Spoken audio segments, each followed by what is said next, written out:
E a Secretaria de Indústria, Comércio e Serviços de Goiás vai disponibilizar 500 milhões de reais em linhas de crédito para ajudar pequenos e microempresários. Para falar com a gente sobre isso, a gente conversa agora com o economista Danilo Orcida, a quem eu já agradeço a participação por estar aqui. Muito obrigada, boa tarde. Eu que agradeço o convite, boa tarde a todos que nos assistem. E para você que tiver alguma dúvida, pode mandar o número no nosso WhatsApp, 3201-7700. Então, eu queria começar falando, né, são 500 milhões de reais para atender aí micro e pequenos empresários que compõem a grande maioria do empresariado no estado, no Brasil, né, não é só em Goiás. Exato. Esta linha é uma linha do FCO, Fundo Constitucional do Centro-Oeste. De uma forma bem simples, para que o nosso telespectador entenda do que se trata, é recurso que decorre de arrecadação tributária. Então, por força de lei, por força até mesmo da Constituição, um percentual do imposto de renda e do IPI, que são impostos federais, são arrecadados e um percentual é destinado a esse fundo para anualmente ser empregado, ser emprestado aos empresários e pequenos, né, empresários, pequenos prestadores de serviços, com uma taxa de juros subsidiada e com um prazo de pagamento mais interessante. Então, o prazo de pagamento é um prazo mais dilatado do que o crédito normal de um banco privado e as condições de carência também são condições mais interessantes, porque a carência pode chegar a 36 meses. A carência é o período que o contratante, o empresário que for lá, ele começa a pagar. Então, ele pega esse empréstimo agora e ele paga a primeira parcela desse empréstimo daqui 36 meses. Isso Exato. É o período de carência. E nesse intervalo, é importante destacar que ele vai pagar apenas os encargos dos juros, né, da taxa de juros que incorre sobre a operação. Porém, a taxa de carência nesse momento se revela como uma excelente estratégia para o empresário manter o seu fluxo de caixa saudável, né? Ao invés de comprometer com dívidas de curto prazo, ele pode, por que não, tomar esse crédito e postergar esses compromissos para o momento futuro pós todo esse cenário desta crise sanitária que enfrentamos. E tem alguma exigência para fazer essa contratação? Por exemplo, não demitir, continuar empregando, continuar tentando manter as portas abertas? Ou qualquer tipo qualquer empresário pode ir lá sem nenhum tipo de restrição, pode contratar? Olha, é importante destacar que estas linhas, em tempos normais, elas já existem, de fomento ao crédito, de fomento ao empresariado. Porém, em razão de todo esse cenário de pandemia, o que houve foi o aumento do volume de recursos a serem emprestados, né, para o setor empresarial. E a flexibilização de algumas regras. Uma das regras que se tem, que acredito que é o maior ponto de dificuldade do empresário, é a oferta de garantia. Ou seja, o empresário, quando ele toma este crédito, ele tem que ofertar um bem, garantia, tem que ter ali uma garantia real. E, em razão desta dificuldade, neste momento da pandemia, houve uma flexibilização desta regra.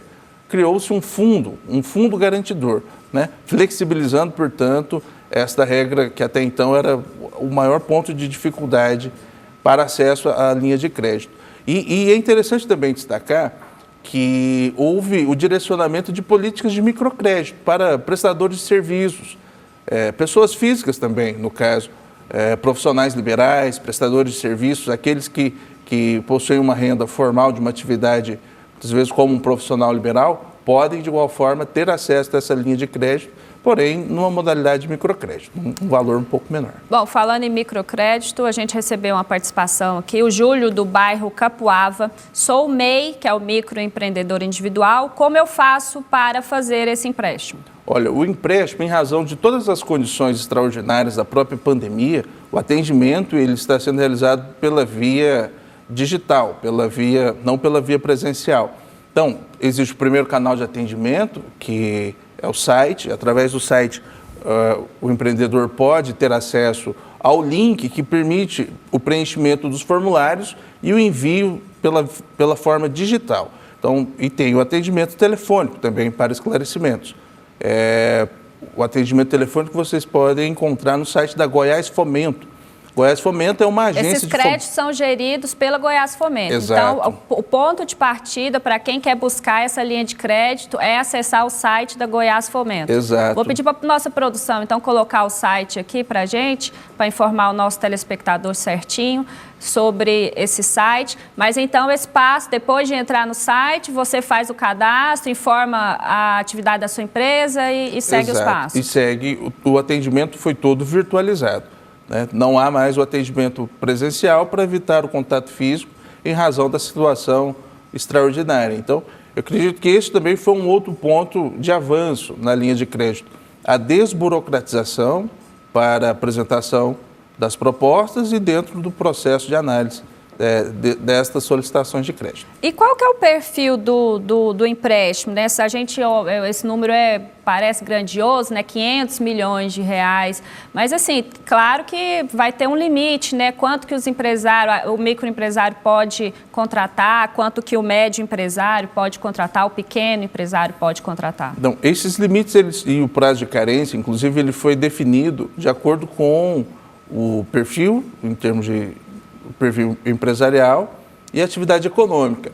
É interessante até destacar uma importante política que foi colocada, empresas voltadas ao segmento do turismo, que é um setor que neste momento da pandemia mais sofre, se comparado a outros setores.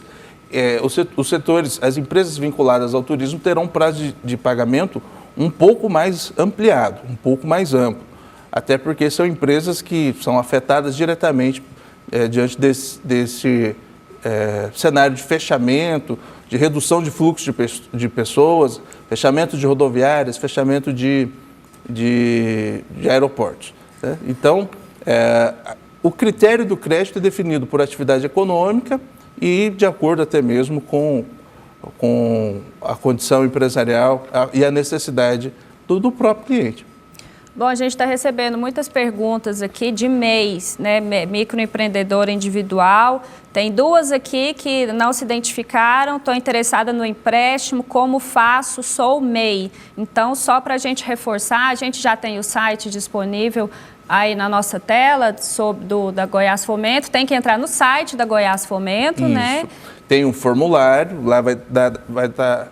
Hoje o sistema está bem simplificado. O acesso aos formulários. Na página principal, você já consegue ter acesso aos formulários, é necessário fazer esse cadastramento, envio e, na sequência, tem também a referência telefônica, caso seja necessário um contato para esclarecimentos. O site está aí na tela, goiasfomento.com. E acredito que, para o empresariado, neste momento, é uma excelente estratégia.